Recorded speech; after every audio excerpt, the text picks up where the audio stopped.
Donc, dans un premier temps, je vous propose qu'on se fasse juste un petit tour de table, histoire de se présenter un peu plus les uns les autres et de se connaître un peu, et donc, du coup, de savoir un peu quelles seraient les attentes des uns et des autres par rapport à l'identification des professionnels dans les réseaux, ou on verra aussi des matériaux locaux dans les réseaux. Alors, je commence pour l'exemple. François Glaiseau de l'Arc Normandie, et donc, du coup, depuis 2 ans, on développe une cartographie des professionnels des écomatériaux sur le réseau, que je vous présenterai après. Et du coup, depuis maintenant 1 an, on présente une nouvelle cartographie de développement des ressources de matériaux locaux. Donc vraiment issus soit de biosourcés, donc l'écoproduit agricole, soit même géosourcés ou du réemploi.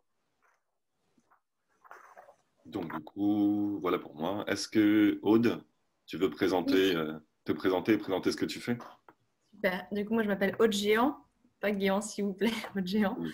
Je fais partie de la Frugalité Heureuse et Créative, qui est un réseau de 11 000 signataires qui se trouve partout sur le territoire.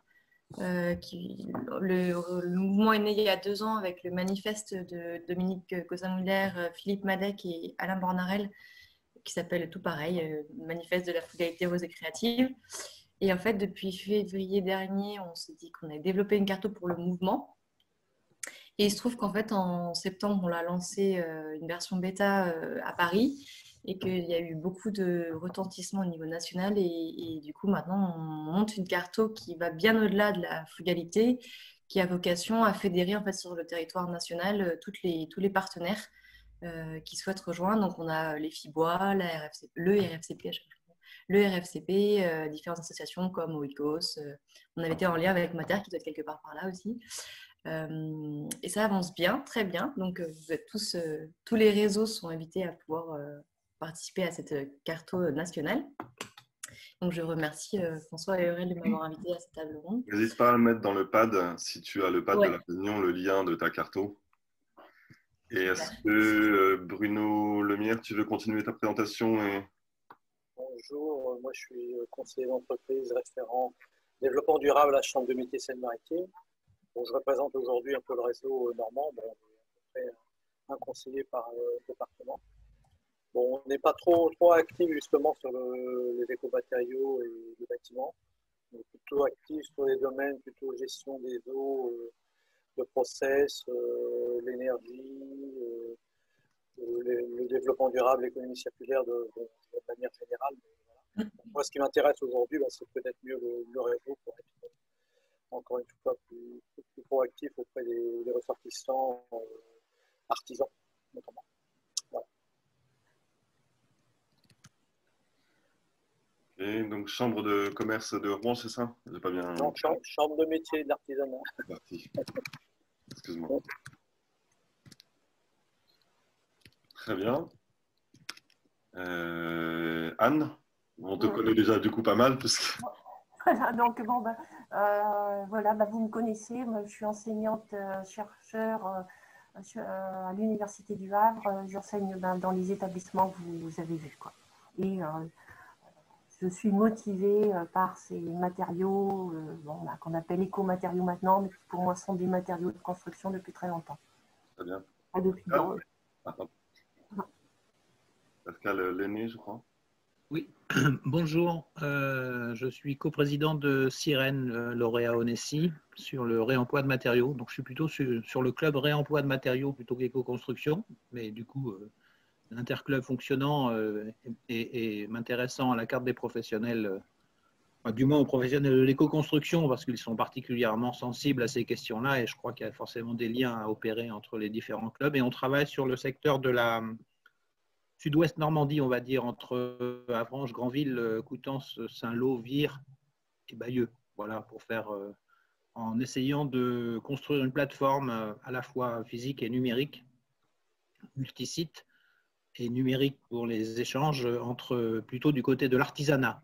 Voilà, plutôt un échange de matériaux réemployables entre artisans avec toutes les contraintes évidemment juridiques, assurantielles qu'on connaît et de commercialisation de tout ça. Voilà. Donc l'idée de construire une plateforme où dans un premier temps expérimenter des chantiers, et puis ensuite développer un groupe d'artisans qui, on l'espère, se développera de plus en plus, et cette plateforme sera à disposition des artisans d'abord pour échanger des matériaux, et ensuite un système de mise en place, parce que le projet est à la source est construit par 4 recycleries, parce que je suis aussi président d'une recyclerie à côté. Donc du coup, les 4 recycleries sur les 6 à venir sans doute seront en fait des structures qui pourront récupérer les matériaux disponibles là pour l'accessibilité au grand public.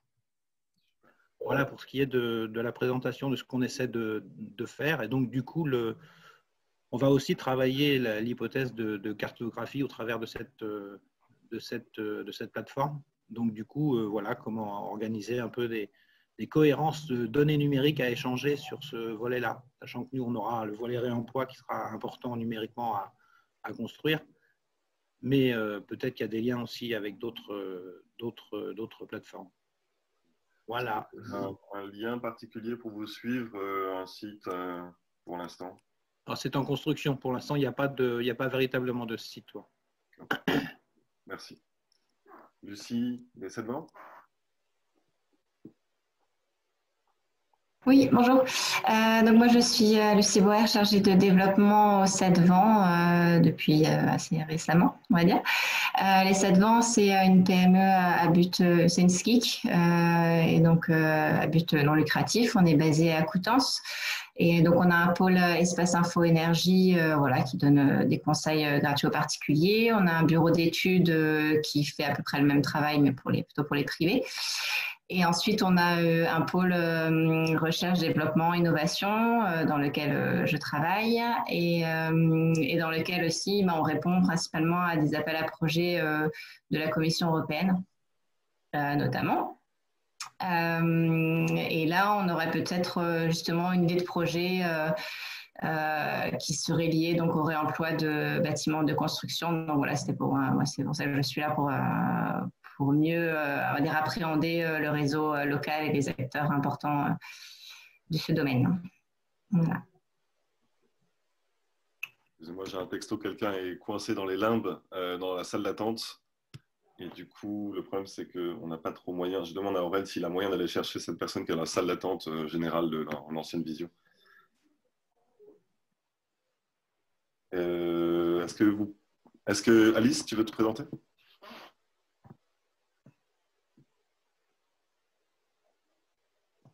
Alice, est-ce que tu veux te présenter du coup?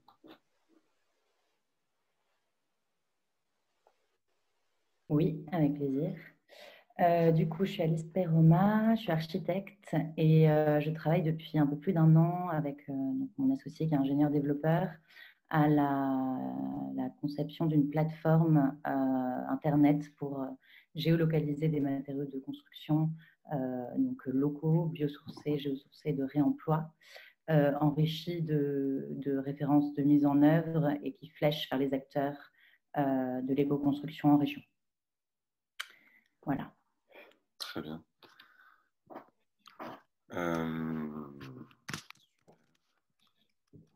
J'essaie de prendre des notes à la fois et suivre un peu ce qui se dit. Donc, ne m'en vouillez pas si les notes ne sont pas très bien. Vous avez tous accès au pad? Oui. Ok, super. Ce qui permet de corriger si j'écris des choses. Mais là, j'ai plus de connexion de toute façon. Ça me permettra de connecter. N'hésite pas, Alice, si tu as déjà le lien de Mater, tu peux le repartager pour oui. que tout le monde le retrouve. Notre site vitrine, site internet.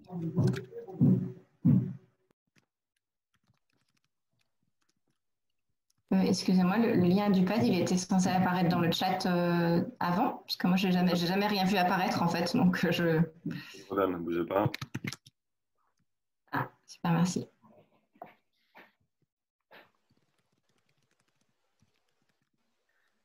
Céline, est-ce que tu veux présenter un peu le CIE et puis te présenter?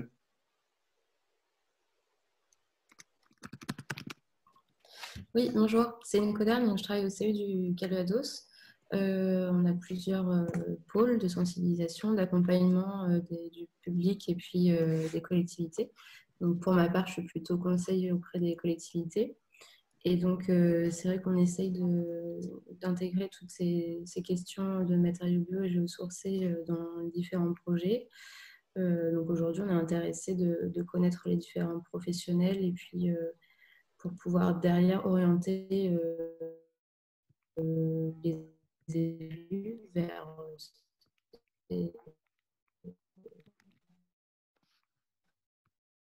ces nouvelles maîtrises des publications, des accompagnements auprès des scolaires aussi. Okay. Moi, j'ai eu un bug de connexion. Je n'ai pas bien entendu la fin, mais tu as fini? Oui. Est-ce que tout le monde a bien pu entendre ou est-ce qu'il y avait besoin de préciser?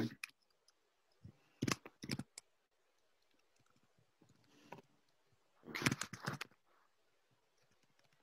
Oui, oui, on a bien entendu. Ok, parfait, c'est juste moi. Monsieur Lassica, Yannick?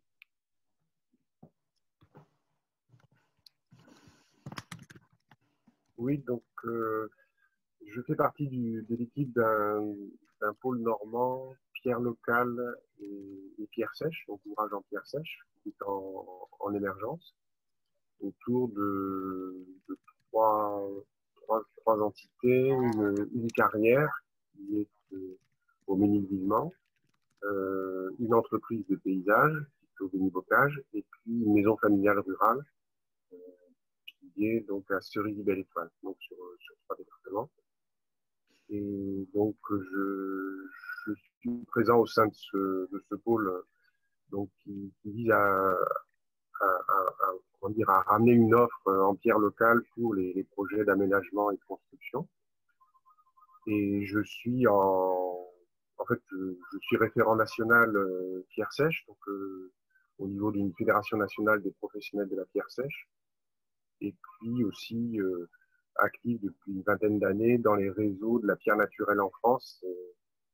Donc voilà, je peux aussi être personne ressource sur toutes les questions relatives à la filière des métiers de la pierre. Voilà. Yves, enfin. Oui, bonjour à tous. Je suis Yves Mascar et je suis donc prescripteur construction bois chez Profession Bois. C'est l'association interprofessionnelle de la filière forêt-bois en Normandie. Je s'occupe un peu de toute la filière forêt-bois et pas uniquement de la construction. Mais moi, mon rôle au sein de cette interpro, c'est de me focaliser sur la construction bois. Donc notre objectif, c'est d'essayer de développer l'usage du bois, si possible local, dans la construction à échelle régionale. Voilà. Donc nous, on a effectivement mis en place, il y a quelques années, il y avait un annuaire de la construction bois en Normandie dans lequel on essayait de recenser les entreprises de construction et qui utilisent du bois, voilà, les entreprises de construction bois. Donc ça nous intéresse effectivement dans le cadre évidemment de travailler avec tous les acteurs, on va dire, du monde de l'éco-construction, parce que le bois, on pense, un matériau assez incontournable quand on est dans une démarche d'éco-conception d'un bâtiment. Et donc voilà, c'est pour ça que je viens ici partager un peu avec vous sur ces sujets.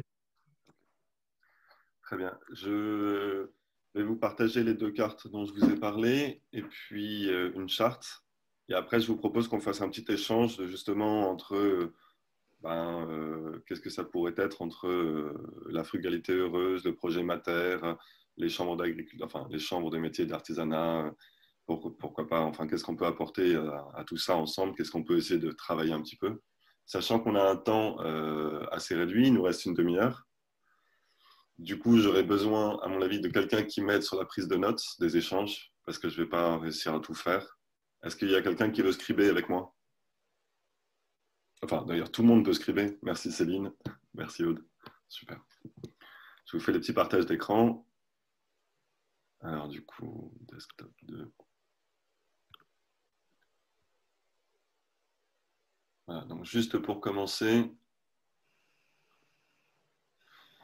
on a cette petite cartographie des acteurs qui, on pense, apportent beaucoup de visibilité aux professionnels de l'éco-construction en Normandie, parce qu'elle est vraiment extrêmement détaillée au niveau des professionnels qui sont identifiés dessus. Par exemple, un bureau d'études peut être différencié en thermique, aquatique ou énergétique, ce qui apporte une grande visibilité aux professionnels. Le maçon peut être différencié par toutes les techniques de construction de maçonnerie. Voilà, enfin, en tout cas, il y en a sûrement d'autres, hein, parce qu'il y a des noms différents pour des choses. Les matériaux qu'il utilisera. Voilà. Et puis après, on a aussi des agrégats à tout ça, pas juste les corps de métier. On a aussi des structures d'accompagnement qui pourraient accompagner les constructeurs, comme par exemple les CAUE ou les espaces info-énergie, ou l'ARP ou Enerter. Et puis, dans la structure d'accompagnement identifiée, on a aussi les encadrements techniques de chantier de réalisation, c'est-à-dire les professionnels qui font de l'auto-réhabilitation accompagnée. Donc, par exemple, là, ce sont vraiment des professionnels qui peuvent encadrer des chantiers participatifs ou juste encadrer des particuliers qui veulent rénover leur maison en leur donnant les bonnes techniques, les bons conseils.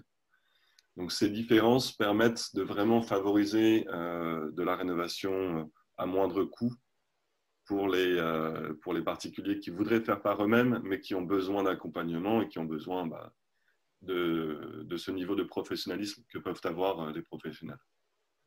Et puis après, bien sûr, donc, les qualifications qu'on a référencées. Mais bien sûr, ce n'est pas du tout exhaustif. C'est une cartographie qui évolue tout le temps. Encore hier, j'ai supprimé une carte. Ça ne sert à rien que ce soit trop compliqué, mais voilà, c'est une démarche commune. Après, on a la carte des fournisseurs des écomatériaux, qui du coup, là, juste commence à apparaître un petit peu sur la Normandie, qui est encore toute fraîche. On va identifier les matériaux locaux normands. Et bien sûr, ils ne sont pas encore assez exhaustifs. Ça commence tout juste. Donc, avec par exemple les bottes de paille, qu'elles soient présentées en round ball, en grosse botte, en petite botte, et que l'agriculteur qui fournira les bottes de paille est une formation, soit juste de formation à avoir, à connaître les attentes des professionnels de la construction par rapport aux bottes de paille. Donc, on a développé une formation qui s'appelle AgriPaille, qui permet aux professionnels qui livrent des bottes de paille en Normandie de savoir ce qu'un professionnel va attendre. Et donc, ça lui permet de s'assurer, un, de la vente de son produit, et deux, d'un prix qui lui permet de retirer une confiance par rapport à cette chaîne. Mais aussi, ça lui permet d'avoir une assurance parce qu'il y a une convention qui se fait entre lui, le producteur, et l'artisan qui va transformer le produit. Ça, c'est juste un exemple pour la paille, mais pour le chanvre, il y a aussi ces distinctions. Est-ce qu'on va avoir de la chaîne botte fibrée, fine, longue ou courte? Est-ce qu'on peut avoir des briques de chanvre? Enfin, voilà, tous les trucs comme ça. Et il y a bien sûr plein de segmentation et voilà, par rapport au bois local, plein de choses. Et il y a aussi le réemploi qui est apparu dedans. Donc là, l'idée étant de favoriser, bien sûr, pas l'extraction de matières premières, mais donc voilà, avec les ressourceries, il y aura sûrement des interconnexions à faire et des choses à faire avec le club du réemploi au niveau de Nessie. Et enfin, dernière info que je voudrais vous partager, c'est la charte. Nous pensions que c'était important pour nous d'assurer une certaine éthique par rapport aux gens qui viendraient sur cette carto. Donc, ils sont agrégés avec une sorte de présentation de leur structure et une signature d'une charte, alors qui pour l'instant n'est pas une obligation. Comment dire? Une charte, c'est avant tout une volonté de respecter, donc là par exemple, une économie au service de l'homme en respectant l'environnement, qui ne va pas transformer, créer un stress sur une chaîne de production, enfin voilà, c'est des choses comme ça. Donc c'est pas un engagement à un certain nombre de constructions écologiques que l'artisan doit réaliser au minimum par année ou un pourcentage, c'est une charte de valeur. Mais par contre, ça nous tient à cœur d'avoir des professionnels qui répondent à cette charte quand ils sont apparents sur une ou l'autre de nos cartographies. Voilà, moi j'ai fini juste de vous présenter les 3 outils un peu pour l'identification des professionnels et des ressources et de la démarche qu'il y a derrière.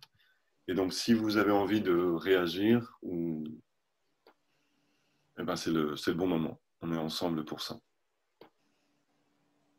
Du coup, moi, je prends la parole sur le dernier point que tu viens de faire, parce qu'on est en train de faire cet exercice de charte éthique, puisqu'il nous est demandé en fait, par tous les acteurs de savoir comment ils se positionnent, notamment par les FIBOA, comme il y a des représentants ici. Donc, on est en lien avec 5 FIBOA et ils nous disent, bah oui, mais en fait, nous, dans nos bases de données, on a plein d'acteurs qui sont très hétérogènes. Et comment on fait pour savoir en fait, ce qu'on vous transmet ou pas. Donc, je serais très intéressée pour savoir qu'est-ce que vous avez mis dans votre charte éthique. Ouais, je viens de la partager dans le pad. Ah, super, trop bien. Bah, voilà. En tout cas, c'est vraiment un sujet récurrent de savoir comment on définit finalement ce qui est éthique dans la construction écologique ou ce qui ne l'est pas, quoi.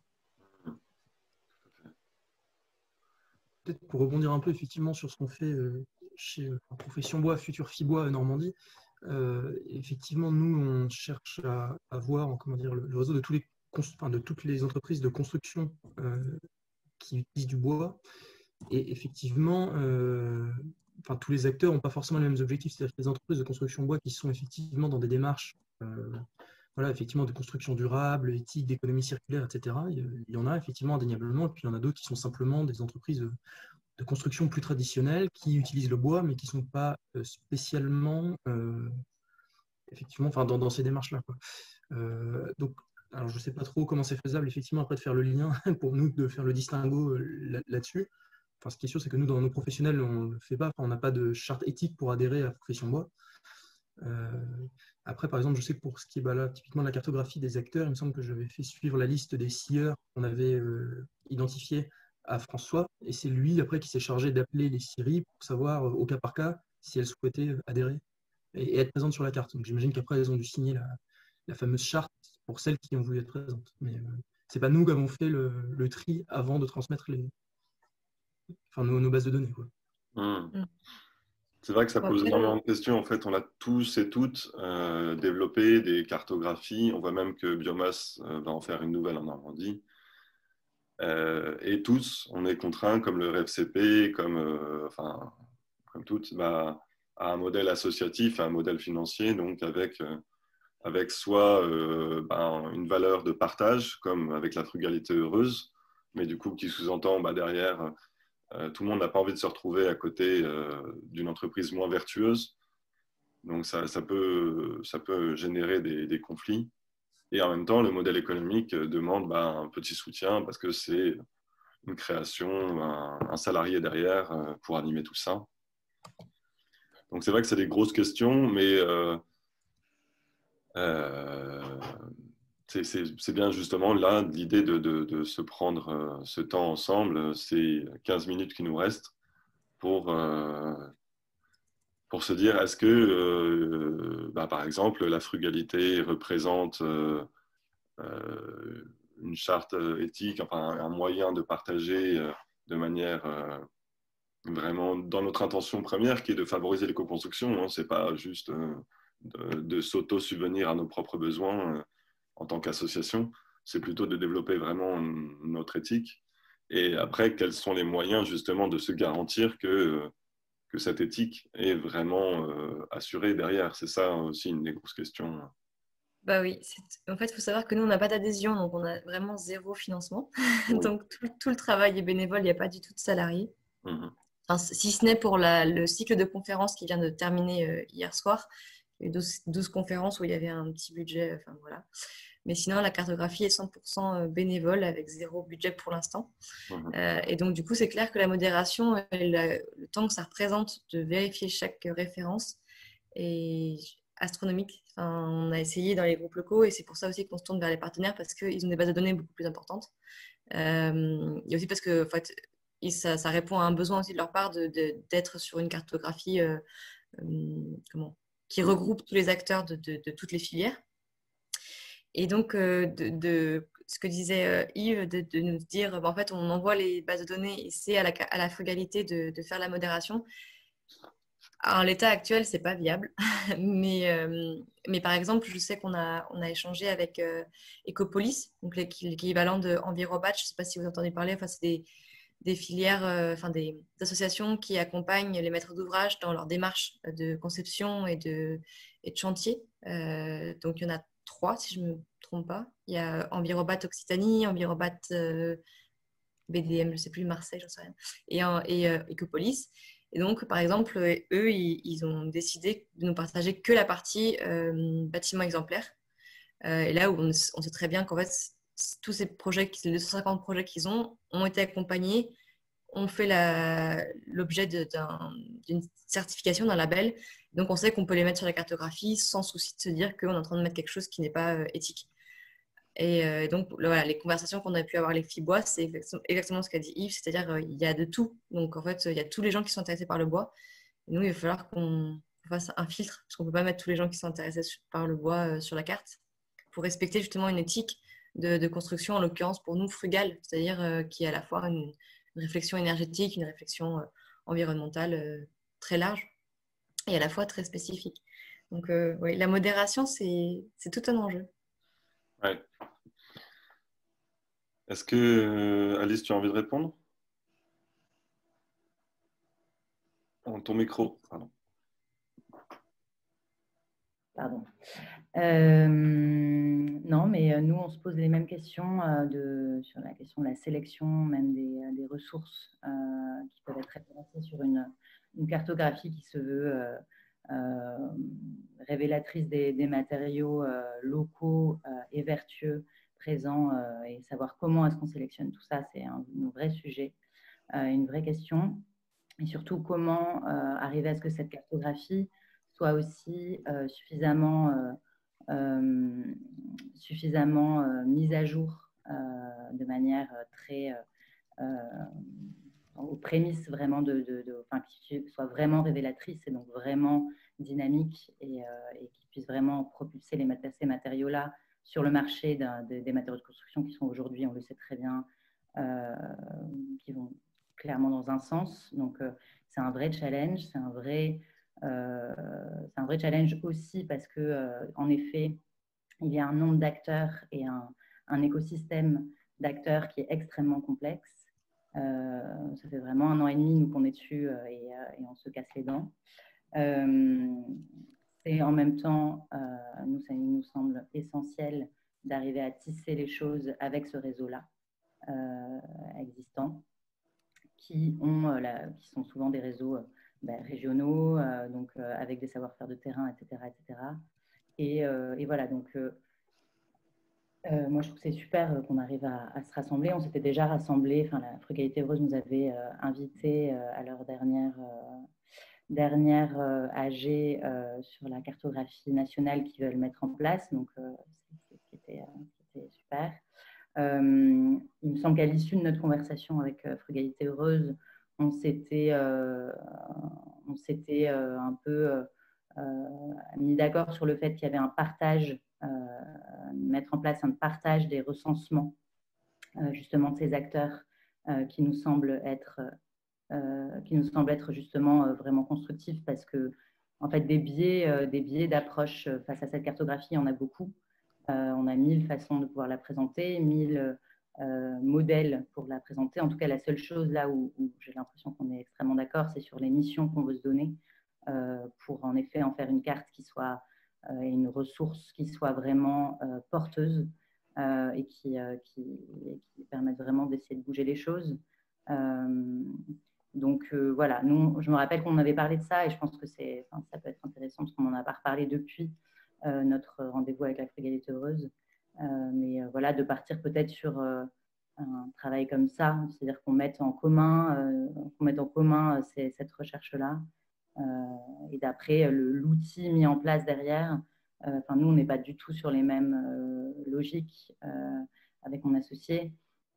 Donc, du coup, voilà, nous, là, on est en train de mettre en place vraiment une aide au sourcing de ces matériaux, en travaillant vraiment sur l'aspect carbone, etc. Donc, c'est des outils complexes et très lourds à mettre en place, qui demandent un modèle économique certain.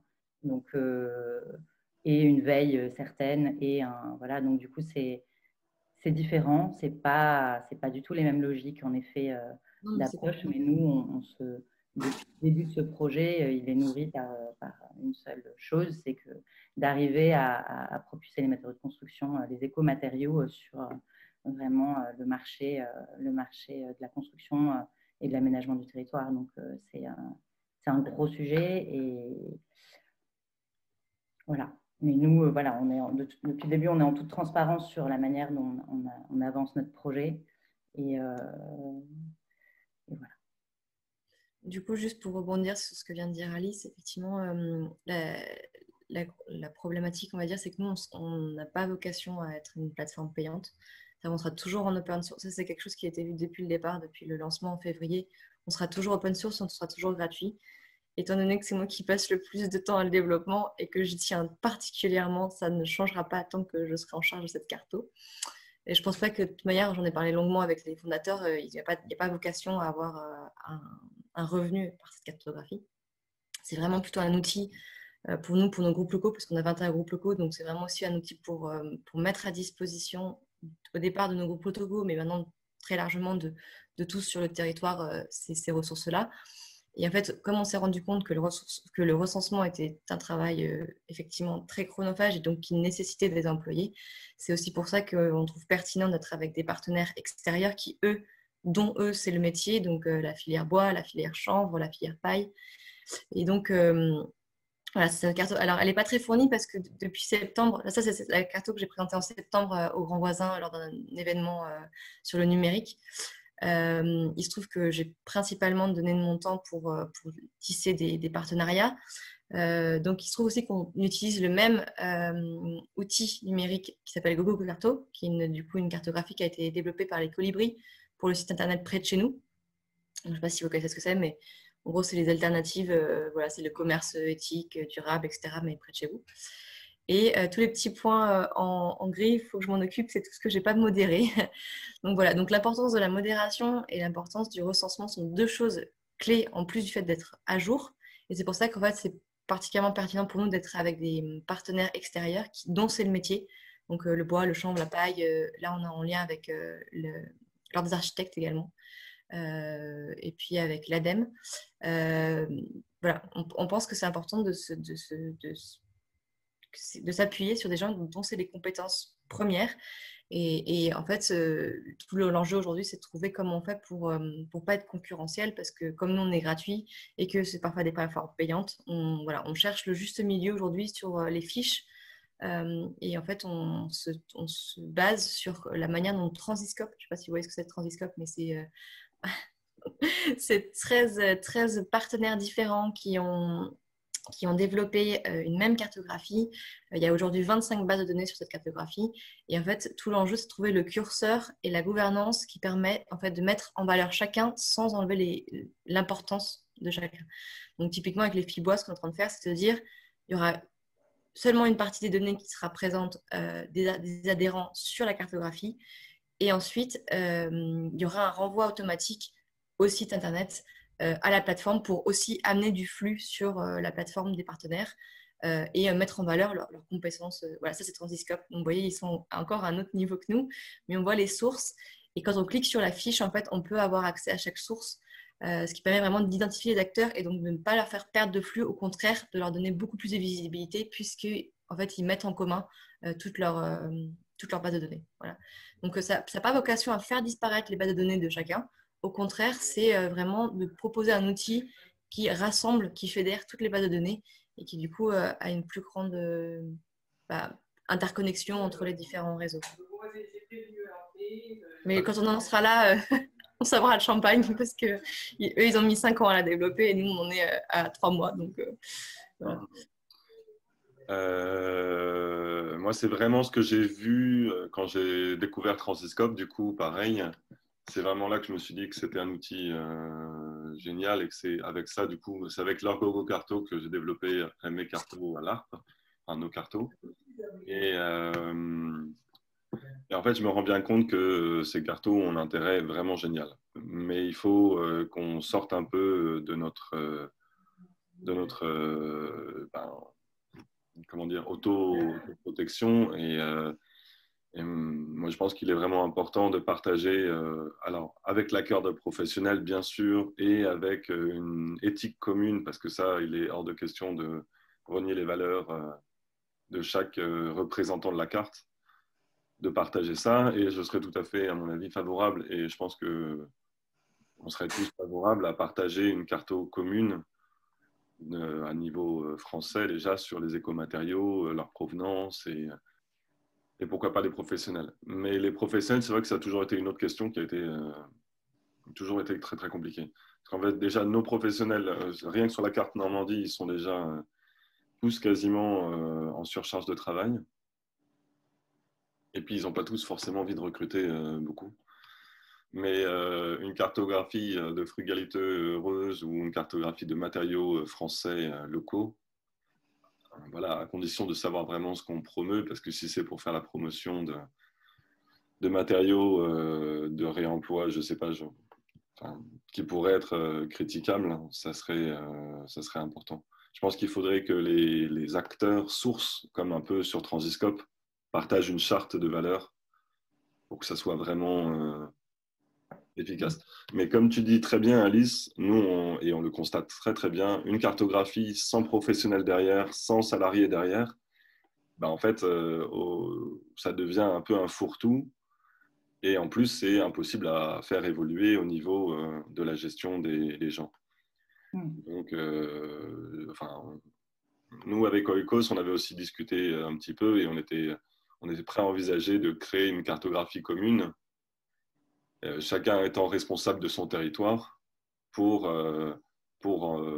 contribuer à une plateforme commune et à une plateforme qui donnerait une extraction vers une plateforme commune, pardon, une plateforme individuelle qui serait après du coup extrapolée au niveau plus national. Oui, une donnée, une base de données qui respecte une charte, en effet, qui puisse être créée par l'ensemble voilà. Enfin, je pense que ça serait contre-productif de pas le faire et de garder chacun nos données de part et d'autre, sans même avoir la richesse d'avoir de filtres de personnes comme d'organismes comme le vôtre, comme Frugalité Heureuse, paraît assez évident que ça va permettre de créer quelque chose qui puisse justement avoir des critères, mettre en place des critères vraiment pointus, vraiment qui permettent d'être un peu un garde-fou. Voilà, Je veux bien prolonger la réflexion sur comment on a tenté d'imaginer les choses, nous, très localement. Du coup, alors frugalité ou pas frugalité, moi je partage totalement l'esprit frugalité. Après, il y a des discussions autour de croissance, décroissance, mécroissance, ce sont des questions assez importantes.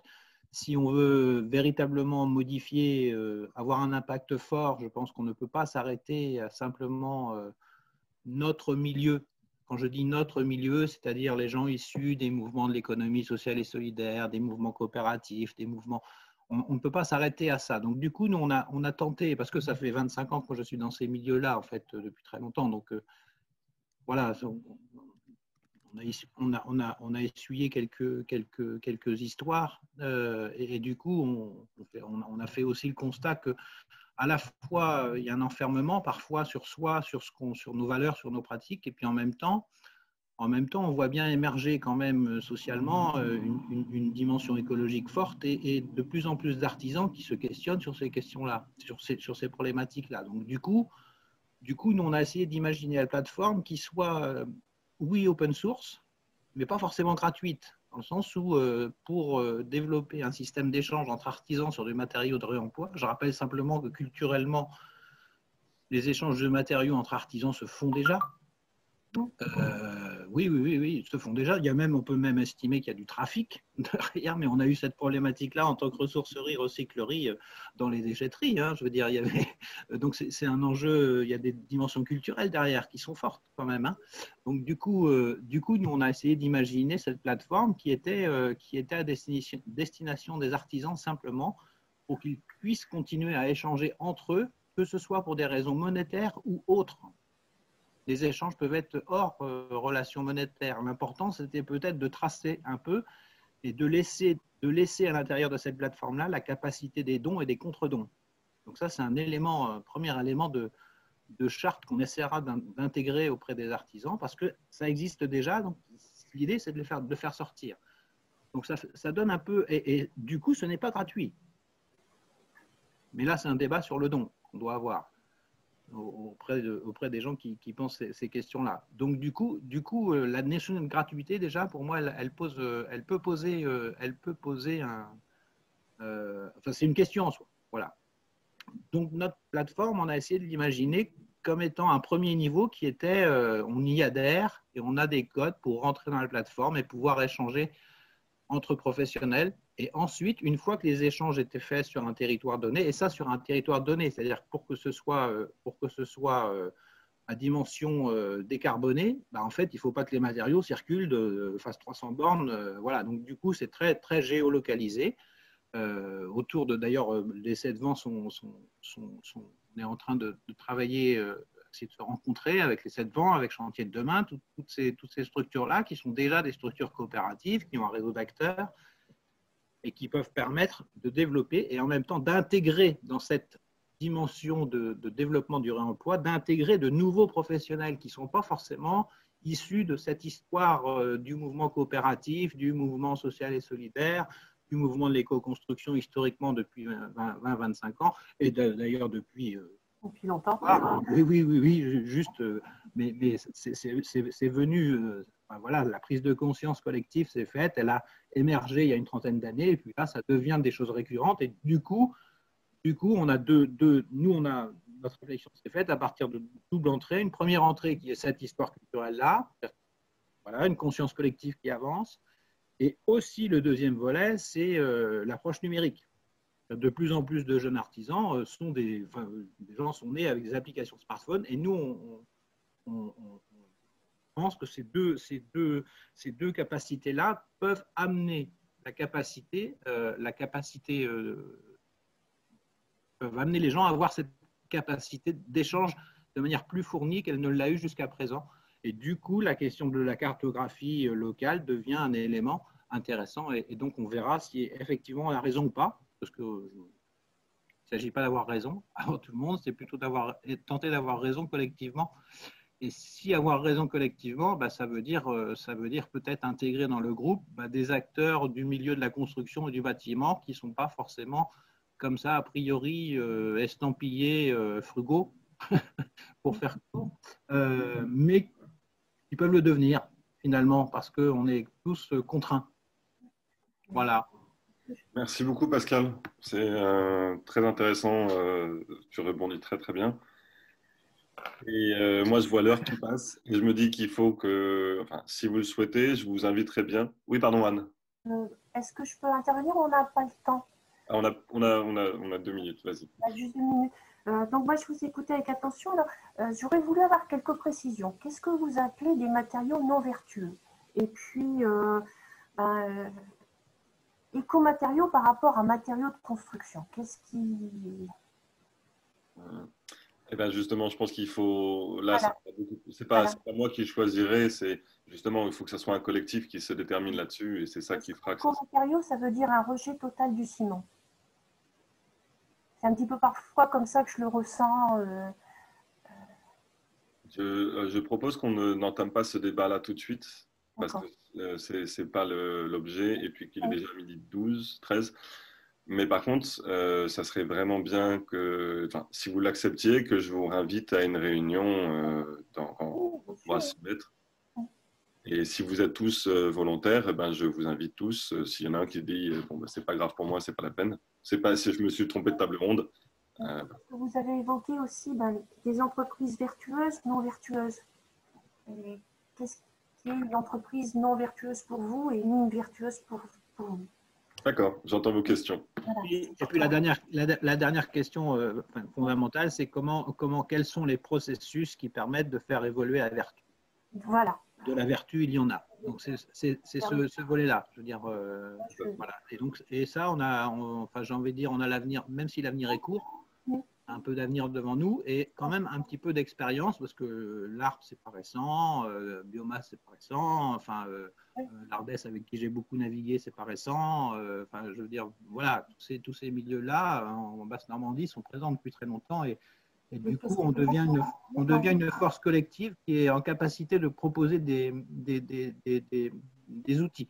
Reste à convaincre Et là, la capacité de structures comme Frugalité Heureuse, qu'il faut impérativement encourager et qu'il faudrait, je ne sais pas dans quelle mesure il faut la financer, parce que je pense qu'il faut savoir garder la gratuité et l'implication bénévole dans les démarches, mais en tous les cas, c'est ces connexions-là qu'il faut continuer à produire.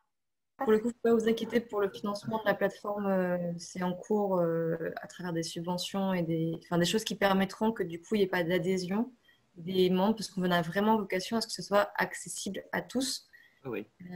Pour tous et à tous, et que ce soit qu'il y ait aussi une modération des gens, voilà, des utilisateurs, etc. Donc, on cherche d'autres financements, donc il ne faut pas s'inquiéter là-dessus. Premier semestre 2021, normalement, on devrait avoir des réponses.